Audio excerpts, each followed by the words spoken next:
Your Excellency, the wife of the governor of Rivers State, though we are still expecting her. My very good friend and brother, the Honorable Commissioner, Youth Affairs, the Permanent Secretary, Minister of Youth Affairs. Is it Youth Development or Youth Development? Okay. I'm Youth Affairs. All directors here present. Ladies and gentlemen, especially the youths that are here celebrated, I want to welcome you all. You're all welcome in Jesus' name. Amen. I am sure you guys you've enjoyed your stay throughout the camp, right? Yes. You enjoyed your stay? Yes, sir. I want to use this opportunity to congratulate the ministry, especially the commissioner and all the directors that have put this package together. Because when I was invited to be the chairman of this occasion, I never hesitated because I love anything that has to do with youths. Because once in our life we were all youths, isn't it? We were all youths. When I came in, I saw you guys, I was like, I used to remember when I was in primary and secondary school. You guys, some of you are even a little bit well dressed. We, that time, nothing to wear very well.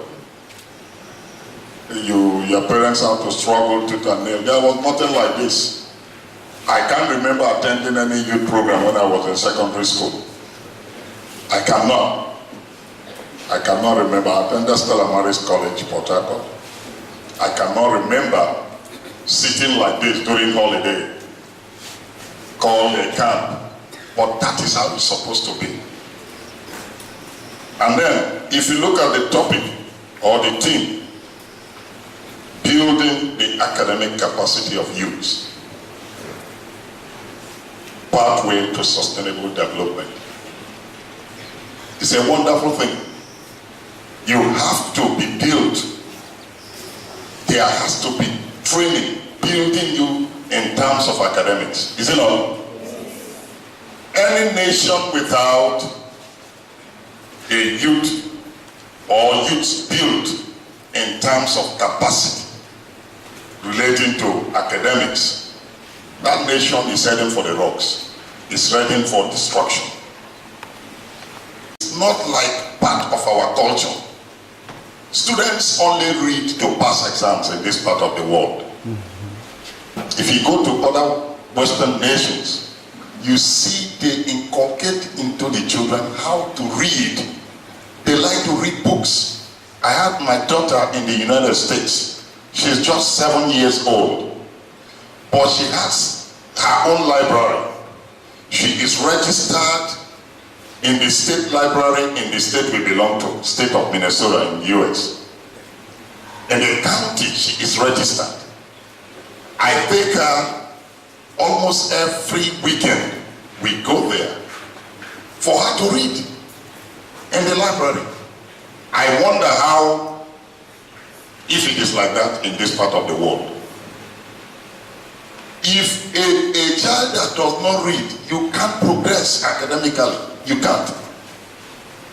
If you think you are reading alone for exams, the moment you finish the exam, what happens?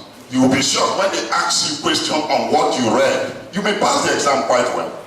But after, let's say, even in the universities like that, in tertiary institutions, people only read, students only read for what? For exams.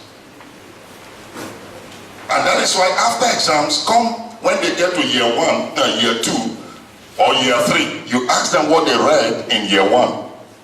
They will not understand. They will tell you, I can't remember. Because they only prepared for what? For exams.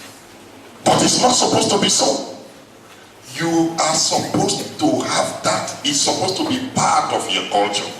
It's supposed to be part of your life. To read books. If you want to be a great person in life, you must learn how to read. Praise the Lord. Hallelujah. You must go for knowledge. What is building the capacity? Academic capacity is for you to understand, build that reading culture in you. So that you are not only reading for exams, you are also reading for more knowledge. Because you want to be a doctor, let's assume, I'm sure some of you want to be a doctor, isn't it? When they ask you, say you want to be a doctor, okay, you become a doctor, does it mean that you should not know something about economics because you're a medical doctor? No. And that is what the ministry is trying to teach you. Yes, you will be an engineer. An engineer should be able to interpret the economic situation of his country. Because we have engineers as politicians, isn't it, policy makers, isn't it? And then when they start talking about the physical cliff, like now they are talking about in America, and you say you're a politician, you don't understand what they're talking about because you're an engineer, you say it's not your field. In fact, let me tell you, tomorrow, some of you will become engineers. When you graduate as an engineer,